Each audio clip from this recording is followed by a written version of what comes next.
Hello students, how are you? Class 9th। आज हम आपको रशियन रिवॉल्यूशंस के बारे में बता रहे हैं। Video first of the chapter.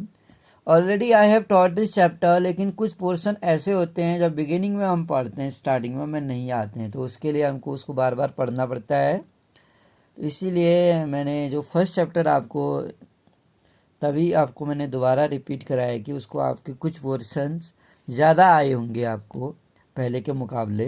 तो ऐसे हम दूसरी, तीसरी, चौथी, पांचवी बार जब पढ़ते जाते हैं तो एक कंडीशन ऐसी आती है कि उसमें जो भी पोर्शन हमको नहीं आ रहा होता है वो हमें फिर आ जाता है। सोशलिज्म की अगर हम बात करें, समाजवाद की अगर हम बात करें यूरोप में, तो यूरोप में समाजवाद कैसे आया होगा और रशियन रिवॉल्यूशन कैसे स्टार्ट हुआ। जैसे फ्रांस में रिवॉल्यूशन हुई थी 1789 में 14 जुलाई को, ऐसे ही रशिया में भी रिवॉल्यूशन है। अंतर इतना है, वो 1789 में हुई और ये 1917 में हुई थी। तो रशिया में रिवॉल्यूशन के क्या कारण रहे होंगे, किन लोगों के द्वारा इसमें मूवमेंट चलाया गया होगा, कितना सक्सेस रहा है, ये सब हम इसमें पढ़ेंगे। Age of the social changes की अगर हम बात करें तो प्रीवियस चैप्टर में you read about the powerful ideas. हमने फ्रीडम के लिए पावरफुल आइडियाज़ के बारे में पढ़ा है, जो फ्रीडम के आइडियाज़ थे और इक्वलिटी के, एंड सर्कुलेटेड इन यूरोप, जो यूरोप में सर्कुलेट हुए थे।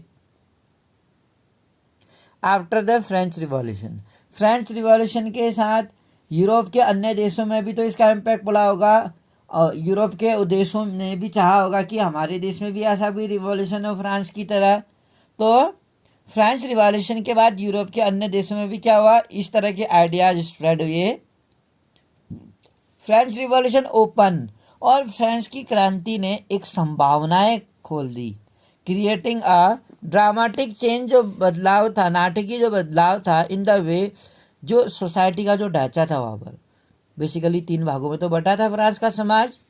तो जो समाज का ढांचा था उसको बदलने में एक संभावनाएं तलाश कर दी। As you read before the 18th century, जैसा कि हमने ये पढ़ लिया है कई बार कि 18th सेंचुरी से पहले पहले जो समाज था ब्रॉडली डिवाइडेड, स्टेटों में बटा हुआ था। स्टेट थे वहाँ पे, कंट्रीज तो थे नहीं, स्टेट थे। And order it was the aristocracy, और जो राजतंत्र था निरंकुश राजतंत्र था, राजा अपनी मर्जी से कुछ भी फैसले ले सकता था। And church which where control, और जो चर्च थे उस समय पे उनको जो हाई स्टेटस मिला हुआ था, जो क्लर्गी मैन थे वहाँ के उनको विशेष अधिकार दिए गए थे, which control economic and social power. और कितना अजीब लगता है कि एक चर्च के द्वारा कंट्रोल किया जाता था एक देश के, जो इकोनॉमिक स्थिति है यहाँ से सोशल पावर थे, सामाजिक शक्ति, उस पर कंट्रोल किया जाता था। सडनली आफ्टर द रिवॉल्यूशन, और एकदम इस रिवॉल्यूशंस के बाद seem possible to change this in many part of the world, संसार के कई हिस्सों में इंक्लूडिंग यूरोप और एशिया में, न्यू आइडियाज अबाउट इंडिविजुअल के बारे में जो नए आइडियाज थे और राइट्स जो थे, हु कंट्रोल सोशल पावर। तो व्यक्तिगत रूप से अगर हम देखें जो आइडियाज थे और जो अधिकार थे, rights, who control social power, जिसने सोशल पावर कंट्रोल की, and began to be discuss in India में, जो राजा राम मोहन रॉय थे, हमने पहले भी राजा राम मोहन रॉय के बारे में पढ़ा है, जो सोशल रिफॉर्मर थे, एंड जो हेनरी विवियन डेरोजियो थे, अंग्रेज अधिकारी, talk of the significance of, इन लोगों ने ऑलरेडी फ्रेंच रिवॉल्यूशन के सिग्निफिकेंस, महत्व के बारे में बताया है, वो जानते हैं इसकी महत्वता क्या थी। एंड मैनी अदर डिबेटेड, और बहुत सारे जो लोग थे उन्होंने इस पर चर्चा की है, जो आइडियाज़ थे पोस्ट रिवॉल्यूशनरीज के, जो यूरोप में उस समय घटे। और डेवलपमेंट की अगर हम बात करें तो कॉलोनी में जो विकास हुआ इन टर्न रिशेप, और इसे एक नया आकार मिला, सोसाइटी के बदलाव के लिए एक नया रिशेप मिला। At every one in Europe, हर कोई जो यूरोप में था, however wanted to complete transformation, वो एक पूरा बदलाव, ट्रांसफॉर्मेशन, बदलाव चाहते थे। हर कोई यूरोप में एक संपूर्ण बदलाव चाहता था। रिस्पॉन्सेज वेरीड फ्रॉम दोज, जो इनके रिस्पॉन्स थे वो अलग भिन्न थे उन लोगों से हु एक्सेप्टेड दैट, जो ये मानते थे कि सम चेंजेस वर नेसेसरी, कुछ बदलाव तो आवश्यक थे ही, but wished for a gradual shift to those, लेकिन ये विश करते थे कि जो ग्रेजुअल शिफ्ट है टू दो उन लोगों के लिए who wanted to restructure society, जो एक समाज का दोबारा से पुनः निर्माण चाहते थे, स्ट्रक्चर रेडिकल्स तरीके से। अब ये रेडिकल्स कौन थे? What did the term really mean, really इस टर्म का क्या अर्थ था? The contact of the time, what separated these stands of politics, what linked them together, किन चीज़ों से वो एक साथ हुए। We must remember that these terms that means that same thing in the context or all the time. We will look briefly at some of the important political tradition. अगर हम look briefly देखें जो some of important political traditions दो थे उस समय के 19th century में, how they influence changes, तो हम ये देखेंगे कि किस तरीके से इस प्रभाव से इन बदलाव का प्रभाव पड़ा। हाउ दे इन्फ्लुएंस चेंज, कितना प्रभावित हुए ये बदलाव। Then will focus on one historical event, इसके बाद हम एक ऐतिहासिक घटना की ओर फोकस करेंगे। In which there was an attempt of radical transformation, जो हुआ सोसाइटी का दो the revolution in Russia socialism became, तो रशिया में जो रिवॉल्यूशन हुआ वहाँ पर सोशलिज्म को बहुत ज़्यादा सिग्निफिकेंट रोल मिला, बन गया one of the most significant and powerful ideas, एक बहुत ही महत्वपूर्ण और पावरफुल बन गया आइडियाज 20वीं सेंचुरी में सोसाइटी को रिसेव करने के लिए। तो अगर हम देखें कि ये जो लिबरल्स थे वो कौन थे, रेडिकल्स और कंजर्वेटिव, तीन तरह के विचारधाराओं वाले लोग देखे जा सकते थे रशिया में। लिबरल्स उदारवादी होते हैं, कंजर्वेटिव्स होते हैं पुरानी विचारधाराओं वाले। वन ऑफ द ग्रुप, जो इसमें से जो ग्रुप है, we look to change society, जो हम देखते हैं सोसाइटी में बदलाव। वेयर द लिबरल्स, यानी कि समाज में बदलाव चाहते हैं, समाज में जैसे फ्रीडम चाहते हैं, इक्वलिटी चाहते हैं, कानून की नज़र में हर कोई समान हो और इक्वल वेजेस दिया जाए सभी को। इस तरह की जो विचारधारा वाले जो लोग होते हैं जो सोसाइटी में बदलाव चाहते हैं वो लिबरल्स ही थे। तो लिबरल एक ऐसा नेशन चाहते थे, wanted a nation which tolerated all religion, जिसमें जो सभी रिलीजन है, ये नहीं कि एक चर्च को ही विशेष अधिकार दिए जाएं बाय बर्थ, बाकी धर्मों को नहीं। तो जहाँ पर सभी धर्म इक्वली, एक सेकुलर कंट्री हो, टॉलरेटेड, सभी धर्मों को वहाँ टॉलरेट किया जाए। वी शुड रिमेंबर, हमें याद होना चाहिए, at this time European states जो थे, यूरोप के जो राज्य थे, डिस्क्रिमिनेट किया जाता था उनमें, usually discriminate in the favour of one religion, केवल एक रिलीजन को फेवर किया जाता था, ज़्यादा वैल्यू दी जाती थी। और another, Britain favour the church of England, अगर हम ब्रिटेन की बात करें, इंग्लैंड के चर्च को फेवर किया जाता था। England, Australia, Spain favour the Catholic church, वो कैथोलिक चर्च को फेवर करते थे। अब दो तरह के चर्च में बट गया था, वहाँ पर कैथोलिक चर्च को फेवर करते थे। लिबरल्स जो थे also oppose the uncontrol power of dynastic ruler, अगर हम बात करें जो लिबरल्स थे, जो उदारवादी थे, ऑल्सो अपोज जो डायनेस्टिक रूलर थे या जो वंशानुगत शासक थे, वंशों से चले आ रहे थे, उनका जो अनकंट्रोल पावर थे, यानी अनियंत्रित शक्तियाँ, यानी कि वंशानुगत शासकों की अनियंत्रित शक्तियों के विरोध में भी थे उदारवादी, क्योंकि वंशानुगत शासकों की बहुत ही ज़्यादा अनियंत्रित शक्तियाँ थी जिन पर कोई नियंत्रण नहीं था, उसको भी अपोज किया लिबरल्स ने। Liberals also oppose, they wanted to safeguard the right of individual, वो क्या चाहते थे, जो रशिया में एक व्यक्तिगत इंडिविजुअली जो सिटीजन्स हैं उनको रक्षा की जाए और गवर्नमेंट के अगेंस्ट एक इंडिविजुअल्स लोगों की राइट्स को सुरक्षा दी जाए।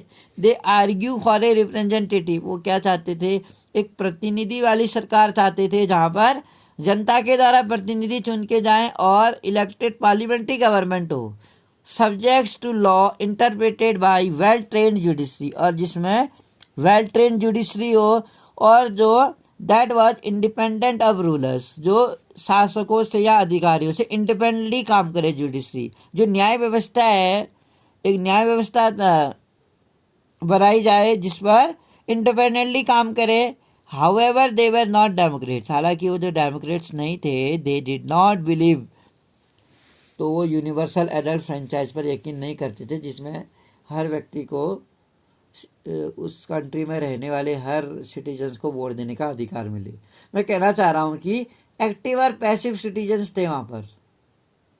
कुछ लोगों को ही हम कह सकते हैं कि जैसा फ्रांस में हमने देखा जिनके पास प्रॉपर्टी थी या जो उस टैक्स को पे कर सकते थे, जो वेल्थी थे, धनी थे, उन लोगों को ही वोटिंग राइट थे आफ्टर कंप्लीट 25 एज कंप्लीट होने के बाद।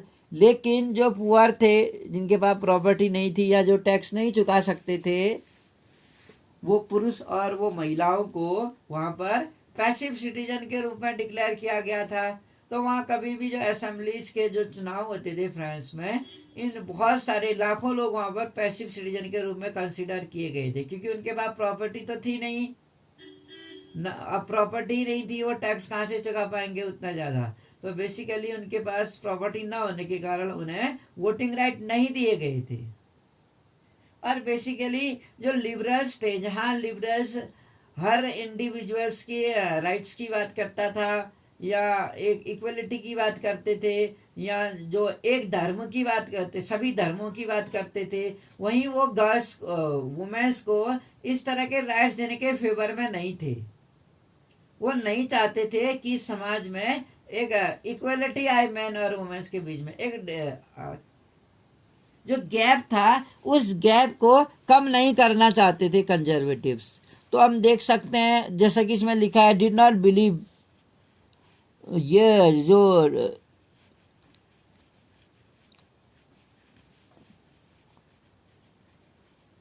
लोग थे, did not believe in universal adult franchise, सबको वोट देने के जो सार्वभौमिक मताधिकार थे उसके फेवर में नहीं थे।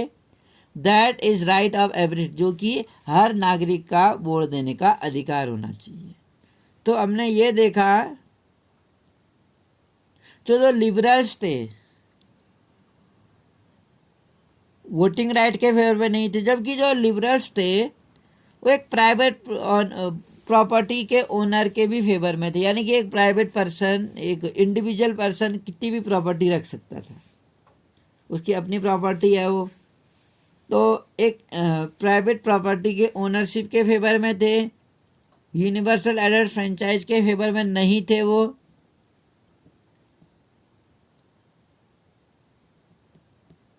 तो जो हर नागरिक का वोटिंग राइट होना चाहिए, पॉलिटिकल राइट होना चाहिए, उसके फेवर में वो नहीं देखते थे, यकीन नहीं करते थे इस विचारधारा को।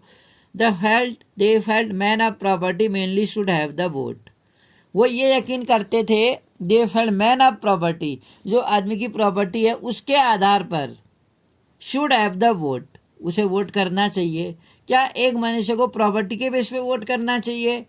तो इसलिए तो जिनके पास प्रॉपर्टी होगी वही वोट कर सकते थे। They also did not want the vote for women, ये खास लाइनिंग है, वो महिलाओं के वोट देने के फेवर में नहीं थे, उन्हीं लोगों के वोट देने के फेवर में थे जिनके पास प्रॉपर्टी हुआ करती थी। और एक एज पूरी होने पर इन लोगों को यहाँ जो टैक्स अदा कर सकते थे, टैक्स जिनके पास ज़्यादा ज़मीनें थी, जिनका प्रोडक्शन ज़्यादा होता था, लेबर ज़्यादा हायर करते थे, प्रोडक्शन ज़्यादा होने से वो टैक्स देते थे, तो उन लोगों को वोटिंग राइट दिए गए थे और वुमेन्स को वोटिंग राइट से दूर रखा गया था। तो कहीं ना कहीं हम कह सकते हैं कि जो उदारवादी है, जो लिबरल्स है, उनकी जो विचारधारा थी कहीं ना कहीं एक टकराव की स्थिति में थी कि देश में ठीक है वो मानते थे कि सभी धर्म को बराबर वैल्यू दी जाए, सभी सिटीजन इक्वल हैं, कानून की नज़र में सब लोग समान हो। और एक प्राइवेट प्रॉपर्टी के ओनरशिप की बात मुझे समझ में नहीं आई। इन कॉन्ट्रास्ट रेडिकल्स जो थे, अब रेडिकल्स कौन थे, कैसा राष्ट्र चाहते थे रेडिकल्स लोग? मैंने आपको बताया लिबरल्स क्या चाहते थे, उदारवादी लोग। अब हम पढ़ेंगे कि रेडिकल्स क्या चाहते थे। जो रेडिकल्स थे वो एक ऐसा राष्ट्र चाहते थे इन विच, जिसमें जो गवर्नमेंट है बेस्ड ऑन द मेजोरिटी के आधार पर, यानी कंट्री की पॉपुलेशन, जनसंख्या के आधार पर उन्हें चुन लिया जाए, एक ऐसी सरकार जिसे देश की जनता चुने। और इसके लिए रेडिकल्स का एक विचार मुझे बहुत अच्छा लगा कि जो कहता है कि उन्होंने वुमेन्स सफरेजी मूवमेंट्स को सपोर्ट किया। लिबरल्स तो इसके अगेंस्ट था, वहीं रेडिकल्स के फेवर में था। वो ऐसा होता भी है जिसको कभी जो लिबरल्स हैं, जो सपोर्टर नहीं है जिस चीज़ों के, उसी टॉपिक को दूसरी कम्युनिटी वाले पकड़ते हैं, जो कि इसने पकड़ा रेडिकल्स ग्रुप ने। वो गर्ल्स वुमेन्स के सफरेजी मूवमेंट्स के सपोर्ट में थे। अनलाइक लिबरल्स की तरह ही, उदारवादी लोगों की तरह ही, उन्होंने भी जो प्रिविलेजेस दिए जाते थे जो जमींदारों को और वेल्थी जो फैक्ट्री ओनर्स थे, जो धनी फैक्ट्री के मालिक थे, उन लोगों को जो कई तरह के विशेष अधिकार दिए गए थे उनका विरोध किया। लिबरल्स ने भी उनका विरोध किया कि जो उच्च सामंती वर्ग है या जो लैंडलॉर्ड है उनको जो विशेष अधिकार दिए गए हैं उनको हटाया जाए। विशेष अधिकार जन्म के आधार पर विशेष अधिकार ना दिए जाएं कि अगर कोई कुलीन वर्ग में पैदा हो रहा है या उच्च सामंती वर्ग में पैदा हो रहा है तो उनको बाई बर्थ कुछ बहुत विशेष प्रकार के अधिकार, टैक्स से उन्हें रिलैक्स किया जाता था, और भी अदर तरह के पॉलिटिकल राइट्स उन्हें दिए गए थे। तो लिबरल्स हो या रेडिकल्स हो, दोनों ही इस तरह के प्रिविलेजेस के फेवर में नहीं नजर आती थी। जहां एक और लिबरल्स वुमेन्स के वोटिंग राइट्स के फेवर में नहीं था, वहीं दूसरी और रेडिकल्स वुमेन्स के सफरेजी मूवमेंट्स को फेवर करता था। कुछ मामलों में दोनों की विचारधाराएं सेम लगती थी। They were not against the existence of private property, बिल्कुल सही। जहां पर जो लिबरल्स थे वो प्राइवेट प्रॉपर्टी के ओनरशिप के फेवर में दिखते थे, लेकिन वहीं रेडिकल्स लोग प्राइवेट प्रॉपर्टी के ओनरशिप के एग्जिस्टेंस को वो के खिलाफ थे। वो कहते थे कि एक पर्सन की जितनी चाहे उतनी प्राइवेट प्रॉपर्टी क्यों होनी चाहिए, ऐसे तो एक पर्सन बहुत ज़्यादा रिच हो जाएगा और कुछ वर्ग बहुत ज़्यादा गरीब हो जाएंगे, और एक रिच वर्ग गरीब वर्ग पर क्या करेगा, शोषण करेगा, उनका गलत फायदा उठाएगा। They were not against the existence of rights, dislike concentration of property in the hand of you। वो नहीं चाहते थे कि जो प्रॉपर्टी है वो केवल कुछ लोगों के हाथों में ही हो, बल्कि प्रॉपर्टी पर सब लोगों को समान रूप से वितरित किया जाए। वरना क्या होगा, जो प्रॉपर्टी है वो कुछ लोगों के हाथों में ही होगी, उनकी जो भागदौड़ है। कंजर्वेटिव्स जो थे, अब इस दोनों के बीच में चाहे लिबरल्स हो या रेडिकल्स हो, इन दोनों में एक तीसरा जो ग्रुप था कंजर्वेटिव, वो इन दोनों की विचारधारा को अपोज करता था, उसके खिलाफ था। क्यों खिलाफ था वो इनके? आफ्टर द फ्रेंच रिवॉल्यूशंस के बाद हाउएवर इवन कंजर्वेटिव्स, हालांकि जो कंजर्वेटिव्स थे उनका जो मस्तिष्क है वो खुल गया, रूढ़िवादी विचारधारा के लोगों का भी दिमाग खुल गया, झटका लग गया उनके दिमाग में। Their minds to the needs for change, वो भी एक बदलाव चाहते थे, एक बदलाव जरूरी था। Earlier in the 18th century में अगर हम देखते हैं, conservative had been generally oppose the idea of change. जो कंजर्वेटिव्स थे उन्होंने क्या किया, हैड बीन जनरली अपोज किया द आइडिया ऑफ चेंजेज, यानी कि इन बदलावों को विरोध में, जो इन विचारधारा बदलाव की जो विचारधारा थी उसके अपोज में थे 18th सेंचुरीज में। बाय द 19th सेंचुरी में उन्होंने स्वीकार कर लिया, क्योंकि वो मानते थे कि जो लिबरल्स थे लंबे समय तक उनको सप्रेस करके एक कंट्री में पीस, शांतिपूर्ण नहीं स्थापित हो सकता शांति, some changes were inevitable but believed that past has to be respected. लेकिन उनका ये भी मानना था कि जो पास्ट था उसका रिस्पेक्ट किया जाए, and change has to be brought about though a slow process, और जो एक चेंज है वो कहते थे कि जो बदलाव होना चाहिए वो धीरे धीरे होना चाहिए, एकदम से बहुत तेजी से पूरा बदलाव हो जाए और आदमी टॉप पर पहुंच जाए, ये एक डेवलपमेंट की प्रोसेस नहीं है। वो कहते थे जो डेवलपमेंट जो चेंजेस हैं वो समाज में धीरे धीरे होने चाहिए बदलाव, यानी कि तेजी से बदलाव होना है। सच डिफरिंग आइडियाज जो थे अबाउट सोसाइटल चेंजेस क्लैश्ड। अब ये जो डिफरेंटिंग आइडियाज थे कंजर्वेटिव लोगों के, वो क्या करते थे, क्लैश करते थे, change clash during the social and political turmoil that followed the French Revolution, जिसके कारण वो क्या करने लगे, फ्रेंच रिवॉल्यूशंस को फॉलो करने लगे। कहीं ना कहीं फ्रेंच रिवॉल्यूशन होने से यूरोप के कई देशों में इस तरह के मूवमेंट के लिए बदलाव तो देखा जा रहा था साफ तौर पर। एंड द वेरियस अटेम्प्ट, और इस तरीके से कई सारे प्रयास किए गए रिवॉल्यूशंस के लिए और नेशनल ट्रांसफॉर्मेशन, जो राष्ट्रीय बदलाव चाहते हैं राष्ट्र भर इन द 19th सेंचुरी में। इससे मदद मिली डिफाइन बोथ द लिमिट जो एंड जो पोटेंशियल था इन पॉलिटिकल टेंडेंसी, जो प्रवृत्तियां जो देखी गई उनका एक हम कह सकते हैं कि ये मेजरमेंट था कि लोगों में कितना पोटेंशियल था, वो कितना हद तक चेंजेस चाहते थे, चाहे रेडिकल्स हो, कंजर्वेटिव्स हो या लिबरल्स हो। हमने उनकी विचारधारा को समझा और जाना। आई वो understood the topic of this chapter clearly कि लिबरल्स तो वुमेन्स के फेवर में थे ही नहीं वोट देने के, जबकि जो रेडिकल्स थे वो फेवर करते थे। जो लिबरल्स थे वो प्राइवेट प्रॉपर्टी के ओनरशिप के फेवर में थे, वहीं रेडिकल्स एक पर्सन के प्राइवेट ओनरशिप के फेवर में नहीं थे।